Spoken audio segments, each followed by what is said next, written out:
झांसी में निर्बल इंडियन शोषित हमारा आम दल निषाद पार्टी के तत्वावधान में निकाली जा रही संवैधानिक अधिकार यात्रा दूसरे चरण के दूसरे दिन रविवार को जनपद झांसी पहुंची।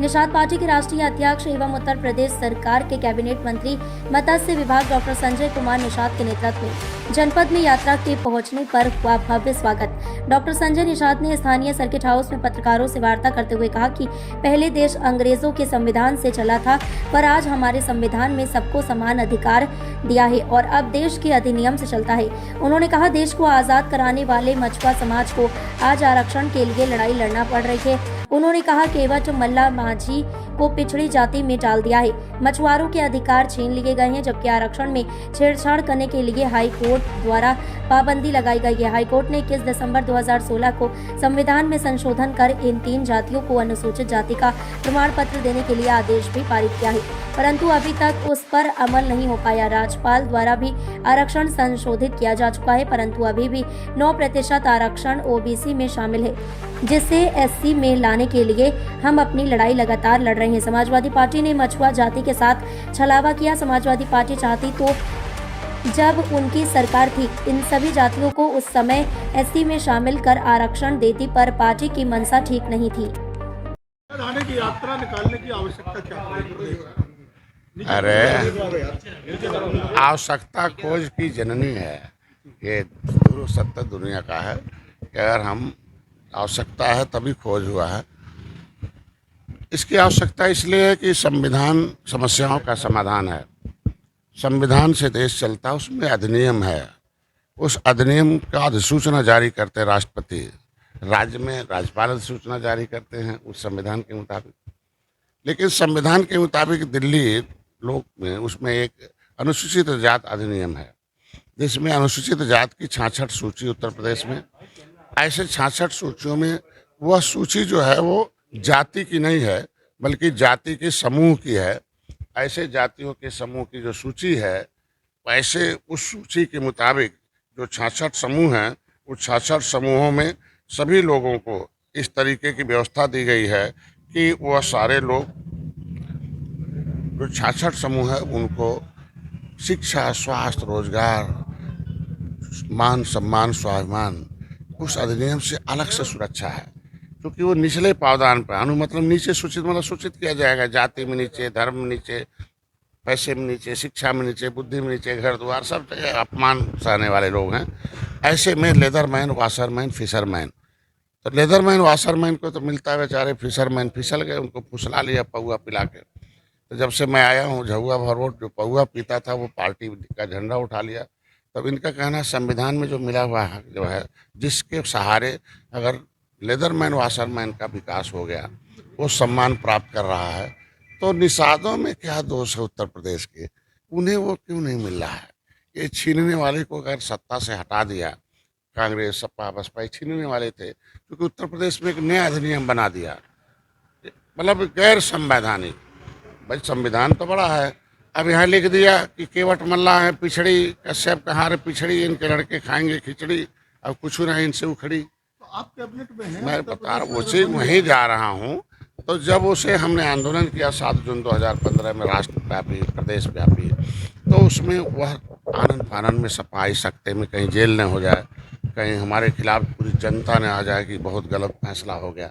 तो 31 दिसंबर 2016 को खटाक दे उन्होंने उसे वापस किया। नहीं गलत हो गया तो राज्यपाल को पावर है, धारा में कौन एससी में रहेगा कौन ओबीसी में रहेगा, हमारा नाम निकाल दिया। तो अगर हमारा नाम निकाल दिया तो 9% ओबीसी से कोटे से निकाला जाए, जब हम पिछड़ी में नहीं है राज्यपाल के मुताबिक, और 9% एससी में जोड़ दिया जाए, तो इधर सब जो लेदरमैन वाशरमैन विरोध नहीं करेंगे।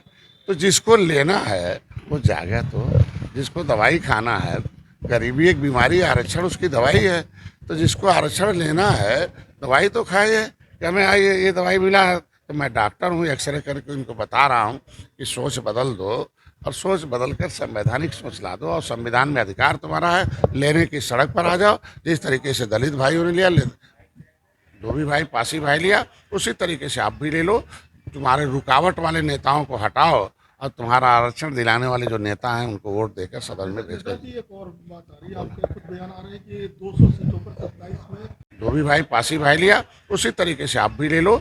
तुम्हारे रुकावट वाले नेताओं को हटाओ और तुम्हारा आरक्षण दिलाने वाले जो नेता हैं उनको वोट देकर सदन में भेज जी एक और बात आ रही है, आपके खुद बयान आ रहे हैं कि 200 सीटों पर 27 में आप चुनाव लड़ने जा रहे हैं, उसकी तैयारी है ये संवैधानिक यात्रा। और यार मैं कह रहा हूँ पार्टी खड़ा बड़ा इसीलिए होती चुनाव लड़ने के लिए, किसी मुद्दे को हल करने के लिए। तो 200 सीट जो निषाद बाहुल है, जहाँ 50,000 से 1 लाख वोट मारा है, तो ये ठोकर खा रहे हैं। तो वो इसलिए तैयार कर रहा हूँ कि अगर हम मोदी योगी को जिताएंगे नहीं तो हमें काहे लिखेंगे आरक्षण का। तो जब उनको मालूम हो जाएगा कि भैया कि ये जिताने वाले हैं, ये हमारा साथ हमें सत्ता में फिर लाने वाले हैं, तो आराम से लिखा जाएगा। आराम महिलाओं का 10% हो गया, अपर कास्ट का 10% हो गया। भाई भाजपा है ना, जब राजस्थान एक बार हार गई, अपर कास्ट ने कहा नहीं हमारा आरक्षण नहीं लिखा जाएगा तो वोट नहीं देंगे। तो देखो 10% आरक्षण अपर कास्ट का खटाक दे लिखा गया। तो निषाद लोग जब जाग रहे हैं 200 सीट कम नहीं होते, निश्चित रूप से। 200 सीटें कहाँ से? नहीं, हम 200 सीटें नहीं लड़ेंगे, हम 200 सीटें तैयार कर रहे हैं। और जानते हैं ना कि जब हम जिताने की कोशिश करेंगे तभी तो हमारा मिलेगा। तो 200 सीटें तैयार रहेगी और निश्चित रूप से हमारे लोग हैं और उस पर हम भारतीय जनता पार्टी के साथ पहले भी थे, आज भी हैं, कल भी रहेंगे। लेकिन उन्हें हम जरूर एहसास कराएं, जिसके साथ रहे वो रिकॉग्नाइज करें, जिसके साथ रहे वो हमें रियलाइज करें, जिसके साथ रहे वो हमारे साथ रिलेशन ठीक से रखें। ये 3 बिंदु है, ये तभी संभव है। नहीं, रिलेशन ठीक से तब रहेगा जब हम जिताएंगे, नहीं जिताएंगे तो कहें हमें साथ रखेंगे। तो 200 सीटों बहुत होता है। फिर से मैं चाहता हूँ इनके आरक्षण का मुद्दा योगी जी दिल्ली में उठाते रहे, तो दिल्ली में उठाते रहे तो दिल्ली अगर लिख के और उन्हें मंगवा लिया कि RGI, भाई पहली बार हमारे एक मुख्यमंत्री हैं भाजपा कि पिछली सरकार ने तो सब कागज गायब करा दिया, उनके खिलाफ मुकदमा भी लिखा रखा हूँ पब्लिक फाइल गायब कराने का दिल्ली में। लेकिन मुख्यमंत्री महोदय ने, हमारे माननीय योगी आदित्यनाथ जी ने RGI को लिखा, registrar general of census of India को, कि केवट मल्ला मझवार अनुसूचित जात के हकदार हैं। भाई मैं भी आवाज़ उठाता रहा, डॉक्टर संजय भी ला रहा कागज, क्या सच्चाई है, जल्दी हमें निर्देश दीजिए। RGI ने कहा एकदम पक्का है कि ये 1961 में गिनती भी हुई थी, हमारे यहाँ लिखा भी है 1961। अभी भी मझवार तुरैया गाँव, खरवार बेलदार खरोट कोली 7 नामों से अनुसूचित जात की सूची में सूचीबद्ध है। मझवार तुरैया है, इनके बेटे बाप का बना हुआ है, लेकिन इनका नाम पिछड़ी में पड़ जाने से रुक गया। तब 70 लाख थे, अब 7,000 है। तो अगर RGI ने कह दिया भाई ये मामला सामाजिक न्याय मंत्रालय का, केंद्र का है, तो केंद्र को तो जगाना पड़ेगा ना। खत्म किया था 1994 में, एक अधिनियम बना दिया इन बेईमानों ने, वोट दिया। हमारे कुछ विभीषण थे निषाद, जो जाकर सपा बसपा कांग्रेस में टिकट के बहाने, जो है मंत्री बनने के बहाने चले गए और इनका मुंह आँख बंद कर दिया, बन गया अंधा। भाजपा सपा कांग्रेस का लूट का चल गया धंधा। अभी खा रहे हैं निषाद डंडा। अब इन्होंने कसम खा लिया, अब रहेगा हमारा डंडा, उसमें रहेगा झंडा, नहीं बनेंगे अंधा। अब नहीं खाएंगे पीठ पर डंडा, अब इनका बंद कराएंगे धंधा। तो 1994 में एक अधिनियम बना दिया, उसका नाम था उत्तर प्रदेश अनुसूचित जात अन्य पिछड़े वर्ग आरक्षण अधिनियम 1994, कि केवट मल्लाह पिछड़ी अब खाएं। तो अधिनियम में, अधिसूचना में, उसी अधिसूचना से, दिल्ली की अधिसूचना है कि निषाद का बेटा सरकारी पैसे से पढ़ेगा, केवट मल्लाह एक बार बात हम तो रहेगा, सरकारी पैसे से पढ़ेगा, सरकारी नौकरी करेगा। अब नहीं उठाएगा, टोकरी करेगा नौकरी, जिस तरीके से भाई खाते थे गंदा टोकरी, अब बंद कर दिया, पार है सरकारी नौकरी।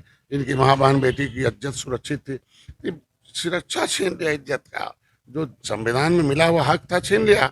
लेकिन हम निषादों ने आंदोलन चलाया, निषाद पार्टी ने, तो फिर से अधिनियम संशोधित हो गया। जब उत्तर प्रदेश में अधिनियम अधिसूचित संशोधित हो गया तो लागू हो जाए, और फिर ये अनुसूचित जात का केवट मल्लाह का, मझवार का मिल जाए, कश्यप कहार का, तुरैया का मिल जाए। आप कैबिनेट में उत्तर प्रदेश सरकार की, रमजान का महीना शुरू हो गया है, लाउड स्पीकर को लेकर के फिर से राजनीति शुरू हो गई है कि लाउड स्पीकर ना बजाया जाए, इनको उतरवाया जाए, इसको लेकर आप क्या कहते हैं? अरे यार, ईश्वर तो कड़कड़ में है, अल्लाह कड़कड़ में, उन्हें माइक लगा के सुनाने की क्या जरूरत है। जब हम सब लोग मानते हैं कड़कड़ में है, तो कड़कड़ में है तो काहे कड़क आवाज चले, शांति चले देश में।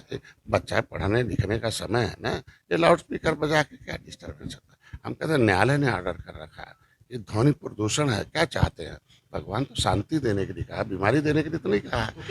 तो निश्चित रूप से जब आर्डर है कोर्ट का, भाई नहीं बजना चाहिए, तेज आवाज़ नहीं होनी चाहिए, ये क्या मतलब है? भाई शांति से अपना सभी लोग आवे, सबको मालूम है कौन टाइम पूजा करना चाहिए, कौन टाइम नहीं करना चाहिए। घड़ी आ गए, वो तब था जब घड़ी नहीं था तो जगाया जाता भैया, एक आदमी समझता था कि कितना बजे, रेखा से खींचा जाता था, इतना इतना इतना मिनट बात है। अब तो घड़ी आ गया, अलार्म आ गया, तो क्या जरूरत है? लगाए अलार्म, उस समय जागे चले जाए, क्या जरूरत है? धन्यवाद।